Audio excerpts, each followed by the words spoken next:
में पितामह भीष्म कहते हैं कि यदि 12 साल तक लगातार एक कार्य किया जाए तो कार्य सिद्ध हो जाता है। गोकुल में एक अद्भुत भक्त हुए कृष्णदास जी, ये उन्होंने सुन लिया, उनके मन में भाव आया, वो गए माला बना करके ठाकुर जी के पास, बोले ठाकुर जी 12 साल तक लगातार माला पहनाने आऊंगा, 13वें साल की जब सुबह होगी तो आपको माला पहनने मेरी कुटिया में आना। अब कृष्णदास रोज माला बनाते, रोज ठाकुर जी के पास ले जाते और रोज ठाकुर जी को याद दिलाते कि आज इतने दिन हो गए। अब 12वें साल का आखिरी दिन था। ठाकुर जी को बोले ठाकुर जी कल आपकी बारी है, कल 13वें साल की पहली सुबह है और यदि कल आप नहीं आए तो मैं कभी आपके पास नहीं आऊंगा। भोजन की तैयारी की, सारी रात लगे रहे। सुबह प्रातः काल इंतजार करने लगे कि ठाकुर जी अब आएंगे अब आएंगे। शाम हो गई, ठाकुर जी नहीं आए। आ गया गुस्सा, सारा 56 भोग उठाया, अपनी पोटली में बांधा और देख करके मंदिर की तरफ, कोई नहीं है कृष्ण विष्णु, पत्थर की मूर्ति है वो, सुनता तो आज आ जाता, सुनता ही नहीं है। और बड़बड़ाते हुए जा रहे हैं, आगे से गैयों का एकदम झुंड आ रहा है लगातार। तो एक बालक आवाज दे रहा है, अरे बाबा सुनो, रुको, इतनी सारी गैयां आ रही हैं, टक्कर लग जाएगी, धक्का लग जाएगा, गिर जाओगे, रुक जाओ थोड़ी देर। रुक गए कृष्णदास जी।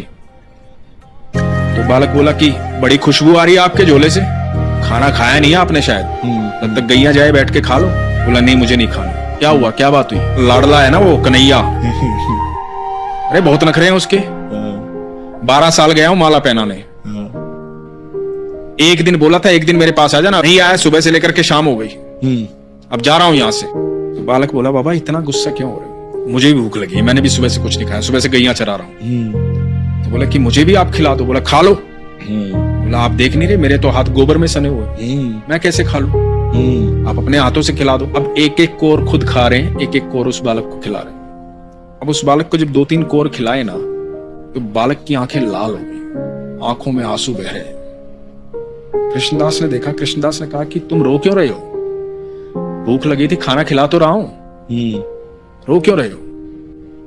तो बालक बोला बाबा माला नहीं पहनाओगे आज। कृष्णदास बोले कौन है तू? मैं ही तो हूं, तुम्हारा कृष्ण। बोला बाबा जब तुम माला पहनाते हो ना मुझे ऐसा लगता है कि मेरा आलिंगन कर रहे हो। आज सुबह से वो आलिंगन महसूस नहीं हुआ, सुबह से इंतजार कर रहा था। भक्तों ने बहुत भोग लगाया और मैंने किसी के हाथ का खाना नहीं खाया, मुझे मेरे कृष्णदास के हाथों से खाना खाना।